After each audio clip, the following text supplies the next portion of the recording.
We're in conversation with Dr. Peter Curte, member of the Managing Board of Siemens. He's also their Chief Technology and Strategy Officer. Thank you very much for talking to Money Control.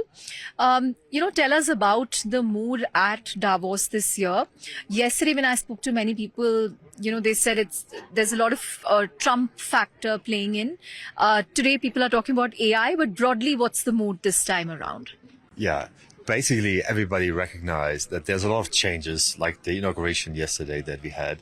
However, the big discussion are centered around two words, one of which is hope, and the other one is about AI. So AI really being the technology that everybody's looking for to bring prosperity, productivity, sustainability to economies. And that, of course, then linked to hope of how we actually can make those technologies put to productive forces so that we actually, all are better off. Right. We attended the PwC, Global CEO survey yesterday, and they said that the majority of global CEOs are actually optimistic about 2025. What is your sense? Are you all optimistic about 2025 in terms of the demand picking up in key markets such as North America, Europe, emerging markets? What will you invest behind this year, and in which segment? Right.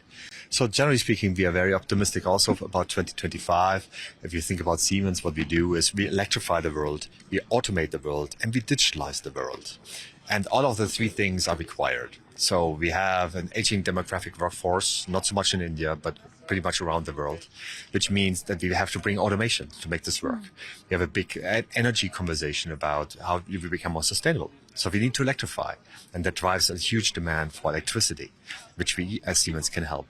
And then lastly, really putting everything into the digital space makes us much faster and much more productive. And most of our customers are really looking forward to invest more into technologies such as AI, but also digital twins. So we are very optimistic. Our investments are particularly focused on those that are software and software defined, meaning that we build software, most of it actually in India too, but also hardware. It's hardware that becomes intelligent. So we talk about software-defined vehicles, but we also have that in industry, software-defined machines. And that is a huge, huge investment that we as Siemens do, but also our customers. Right. Tell us about, India, your plans for India, because Siemens has a significant presence. You have about 24,000 employees, 2 innovation hubs in Pune and Bangalore. What can we expect in 2025? Definitely more of the support that I mentioned with regards to bringing those digitalization efforts, making them much, much faster.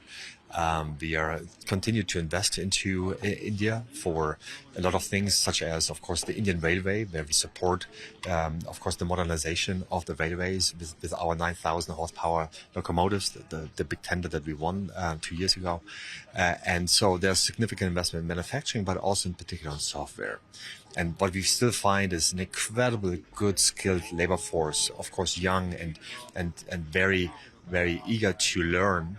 And these capabilities are much required to build our very smart devices and the software around the world. Right. In terms of railway, tell us what opportunities do you see there? Because India in the last few years has invested a lot, particularly in the Vande Bharat rail. So what opportunities do you see there? Yeah, so we started, of course, with the locomotives, but of course there's commuter rail. There's in particular metro, of course, there's a few that are being built, one of which we are part of for Pune, bringing that metro there. So it's an incredible opportunity, both on the rolling stock side, but also from electrifying and bringing, of course, rail infrastructure to India. Right. In terms of your hiring plans for India, will you look at expanding? Because we've seen that, GCCs really take off in the last couple of years across industries, across geographies. A lot of them are hiring tech talent in India in huge numbers. So what plans do you have in that direction?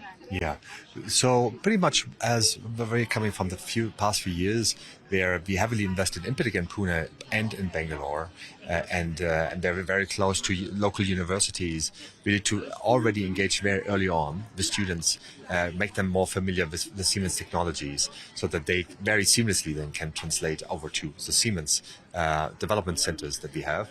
And so we're going to continue to invest and hire as of 2025. Right. In terms of what AI can do to the labor market, Peter, which side of the fence are you on? Because while, some people are worried, others say that, with every new technology cycle, the number of jobs created has only gone up. Take us through your perspective. Yes, generally speaking, that is true. If you look, for example, 20 years ago with robotics, there was pretty much the same conversation at the time. There was human labor that was replaced by robots. And everybody was scared that we would have now dark factories, dark as there's no humans operating on the shop floor. That's not the case.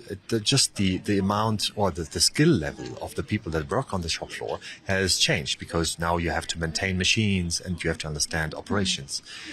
And I would think that on the software side, it's very similar. So we look at it from an optimistic perspective, really freeing up repetitive tasks so that actually we can use what we are good at.